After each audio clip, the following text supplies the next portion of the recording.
Salut les créateurs, c'est John Day et dans cette vidéo je vais vous montrer comment je règle mon GH5 pour tourner des clips. Donc parlons peu, parlons technique, on va tout de suite basculer sur mon GH5. La première chose que je vais faire c'est mettre l'appareil en mode vidéo. Ensuite j'allume l'appareil.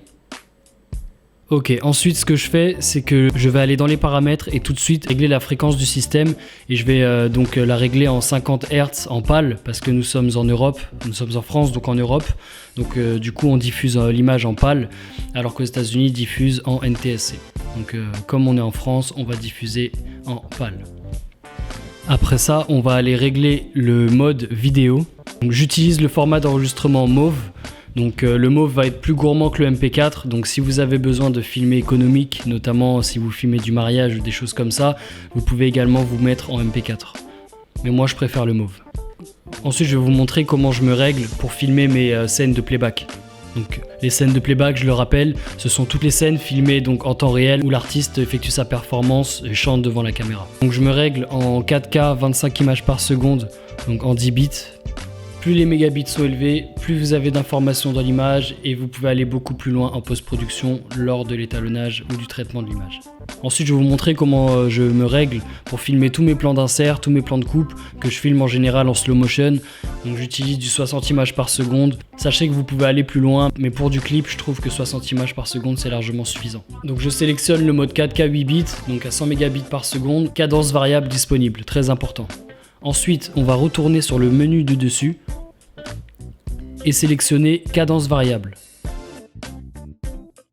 Vous allez sélectionner réglages.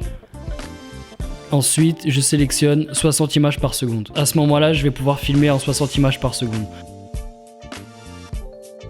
Donc là, on va basculer sur mon retour.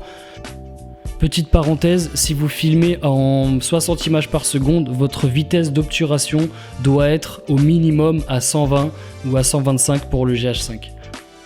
Pareil, si vous filmez en 25 images par seconde, votre vitesse d'obturation doit être au minimum à 50. Ensuite, vous pouvez monter. Si vous avez besoin d'un certain effet de motion, de mouvement, vous pouvez augmenter. Mais le minimum, toujours x2. Donc, je répète, 25 images à 50, 30 images à 60, 60 images à 120, minimum 125 pour le GH5, etc. Il faut que votre vitesse d'obturation soit au minimum au double de votre nombre d'images par seconde. Comme je l'ai dit précédemment, avec le GH5, vous pouvez aller beaucoup plus loin que du 60 images par seconde. Donc si vous avez besoin de faire de l'ultra slow motion, ou si vous avez besoin de ralentis particuliers, si vous avez besoin d'une image très lente ou de faire de l'ultra slow motion, vous pouvez aller au-delà de 60 images par seconde. Pour ça, on va passer en Full HD, donc 1920 par 1080, et vous allez vous mettre en 50 images par seconde, 100 mégabits, toujours avec la cadence variable disponible. Comme avant, on retourne sur le menu du haut, on sélectionne cadence variable, et comme vous pouvez le voir, vous pouvez monter jusqu'à 180 images secondes en Full HD.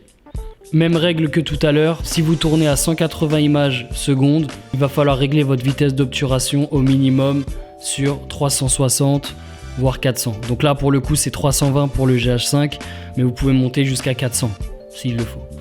Ça va vous éviter les saccades et ça va vraiment permettre à ce que votre ralenti soit fluide.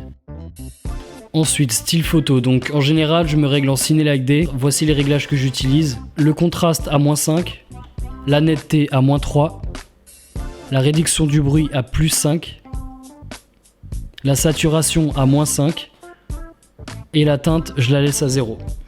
Ou alors j'utilise le V-Log en fonction des projets que je réalise. Le V-Log va vraiment vous rendre une image très plate, ce qui va vous permettre ensuite en post-production de pouvoir aller beaucoup plus loin dans la correction colorimétrique et dans l'étalonnage. Ça nécessite quand même un petit peu d'expérience et un peu de maîtrise. Ensuite on continue. Niveau de luminosité, je me règle à 16-255. Haute lumière ombre, je laisse à 0, j'y touche pas, je laisse en standard. High dynamique bas, high résolution bas, sensibilité ISO, donc inférieure je laisse à 200 et en supérieur je mets à 12800.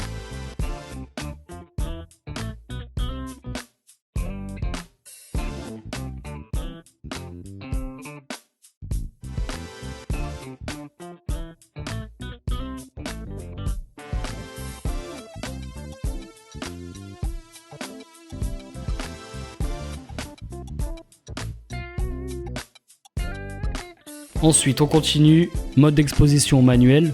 Anamorphique, non. Cadence variable, oui, si je me règle pour faire du ralenti. Balayage synchronisé, non. Niveau master pédestal, je me règle à +6.